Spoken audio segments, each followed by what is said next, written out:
along the way. No, I think you're absolutely right. And, that kind of, it goes into taking that time off. Vacation time is very, very important. Right. And ensuring that when they are on vacation. They are on vacation. And, everything is when we kind of get into the wellness side. Right. It is about time off. It is about good sleep habits. Right. And, I would like to see that in many cases, as leaders, we don't encourage unhealthy behavior, meaning after 6 o'clock, right, unless it's just mission crucial, right? We don't communicate with our employees. Or you don't start work at like 5 or 6 and expect, like a project, and expect them to hand it to you by 9. I need this right away. Everything urgent, right? At the end of the day, because that definitely would be something that would create a lot of stress for an individual. No, and yet there's always instances, right, where there is an exception. Hey, this is our tax season. We got to work hard. Right. Yes. But by and large, those are seasonal. That's right. That's seasonal. But I think with the tech companies and some of these other companies, because they are startup, what the norm is we're all going to work 68 hours a week. There is no off time. Right. And we're just going to grind it out, which I think that absolutely contributes to this mental health epidemic. And I think they need to understand as an employer that productivity, if you were to look at it as far as when it's peak and when it's not, I think employers need to identify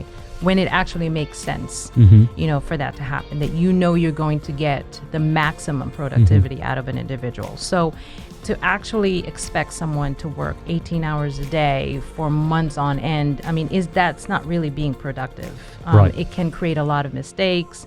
So for tech companies, it's actually something that they would need to look at.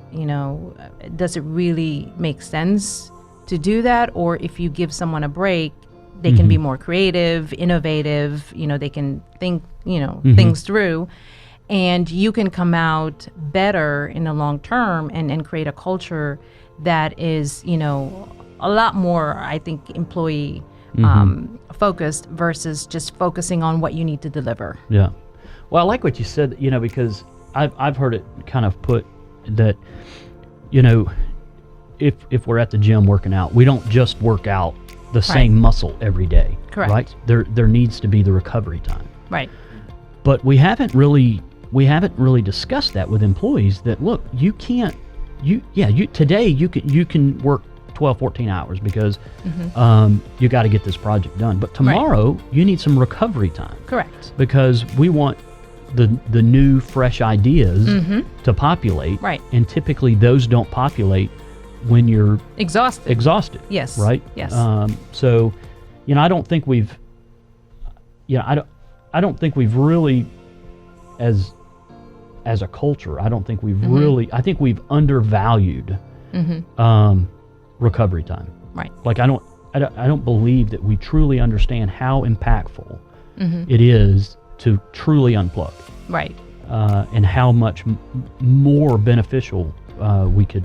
And that's just even, if you're just looking at straight production, right? So it's how many times can this person, do this widget, or, you can look at it and say, yeah, if they have time off, they're going to do better. The errors are going to be less. Exactly. But then they'll produce more. And they'll produce more in the long run. Yes. But then we don't even get into, so many jobs are creative. Right. Right. We're looking for creative people. And then we hire someone who's highly creative, who can certainly think outside the box. Right. But then we overwhelm them. Exactly. And so therefore the creativity suffers. Gone. Right. No, I think, and I think likely that's what the young folks are experiencing. And I'm glad they're bringing it to surface. Hopefully it'll bring some of the other generations, and because they're likely suffering the same, right? Yes, silently. They just don't talk about it. And again, because of that stigma for a long, long time.